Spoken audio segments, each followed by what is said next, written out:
பிரியமானவர்களே, இயேசுவின் நாமத்தினால் உங்களை வாழ்த்துகிறேன். ஆதியாகமம் 26வது அதிகாரம் 1வது வசனம், இந்த தேசத்திலே வாசம் பண்ணு, நான் உன்னோடு கூட இருந்து உன்னை ஆசீர்வதிப்பேன், நான் உனக்கும் உன் சந்ததிக்கும் இந்த தேசங்கள் யாவையும் தந்து உன் தகப்பனாகிய ஆபிரகாமுக்கு நான் இட்ட ஆணையை நிறைவேற்றுவேன்.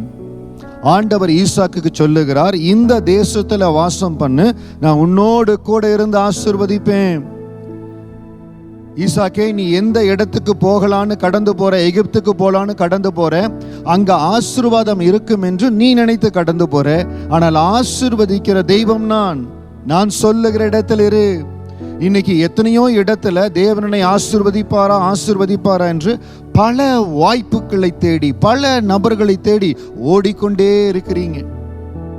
கொஞ்ச நேரம் எடுத்து, ஆண்டவரே, நான் எந்த இடத்துல, என் வேலை இடத்துல எங்க ரொம்ப ஃபோக்கஸ் பண்ணணும், என் தொழிலை எந்த இடத்துல கவனம் செலுத்தணும், நான் படிக்கிற படிப்பின் காரியத்துல எந்த இடத்துல கவனம் செலுத்தணும், நான் எந்த இடத்துல இருந்தவங்களை தேடணும், ஆண்டவரே எனக்கு கிருபை கொடுங்கன்னு சொல்லி ஆண்டவருடைய பாதத்துல கொஞ்ச நேரம் நீங்க ஜெபிக்கிற பொழுது, இந்த தேசத்துல வாசம் பண்ணு என்று சொல்லி சரியான ஆலோசனையை ஈசாக்கு கொடுத்தது போல இன்றைக்கு தேவனுடைய ஆலோசனை உங்களுக்கு கடந்து வரும். கர்த்தர் உங்களுக்கு ஆலோசனையை கொடுப்பார். நீங்கள் செய்ய வேண்டிய காரியத்துல, உங்களுடைய ஆசீர்வாதம் பெருக வேண்டிய இடத்துல, கர்த்தருடைய திட்டம் நிறைவேற வேண்டிய இடம் எதுவோ அந்த இடத்துல ஆண்டவர் உங்களை தங்கி இருக்கும்படியாய் சொல்லுவார். சில இடத்துல நம்ம வேக வேகமா ஓடுகிறோம். ஆண்டவர் எதிர்பார்க்கிறார், தங்கி இருந்து, நான் சொல்லுகிறவரை அந்த இடத்துல தங்கி இரு, இந்த தேசத்துல வாசம் பண்ணு.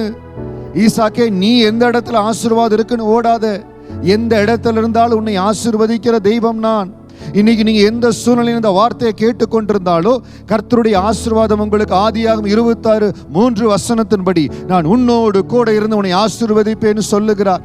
நீங்க கண்ணீர் விட்டு, இது வறண்ட இடம், இது வறட்சியான இடம், இந்த இடத்துல விளைச்சலே இல்லைன்னு நினைக்கிறீங்க, இதே இடத்துல ஆண்டு இடத்துல ஜெபிங்க, ஆண்டவரே நான் உன்னோட கூட இருந்து உன்னை ஆசீர்வதிப்பேன்னு சொன்னீங்களே, அந்த ஆசீர்வாதம் எனக்காய் கடந்து வரட்டும். நான் இருக்கிற இடத்துல, ஆண்டவரே நான் இந்த இடத்துல இருக்கணுமா இல்ல மாறணுமா, இந்த வேலை மிக கடினமா இருக்குது, ஆண்டவரே இந்த வேலையிலேயே நான் இருக்கணுமா இல்ல மாறணுமா, தேவ சமூகத்துல ஜெபிங்க.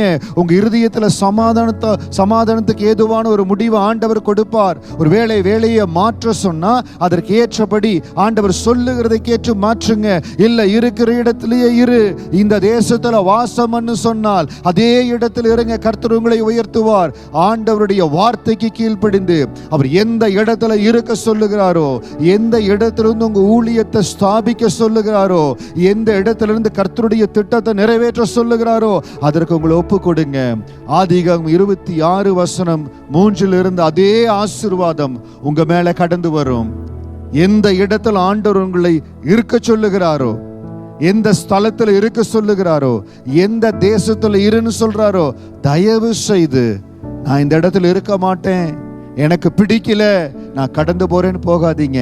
அப்பா உங்களை எந்த தேசத்துல இருக்க சொல்றாருன்னு ஜெபித்து தேவன் உங்க இருதயத்துல சமாதானத்தை கொடுக்கும்படியா ஆண்டு கரத்துல கொடுங்க. இந்த தேசத்துல வாசம் பண்ணு, உன்னோடு கூட இருந்து ஈசாக்கு ஆசீர்வதிப்பேன்னு சொன்னவர், நீங்க இருக்க வேண்டிய இடத்துல உங்களை நிலைநிறுத்தி உங்களோட கூட இருந்து அந்த ஆசீர்வதிக்கிற கரம் உங்க மேல இருக்கிறது. அந்த வார்த்தையை கேட்டுக்கொண்டிருக்கிற ஒவ்வொருவர் மேலையும் அந்த ஆசீர்வாதத்தின் கரம் இறங்குறது. நீங்க கீழாகாமல் மேலாவீங்க. எல்லா இடத்துலையும் கர்த்தர் உங்களை ஆசீர்வாதமா வைப்பார். God bless you.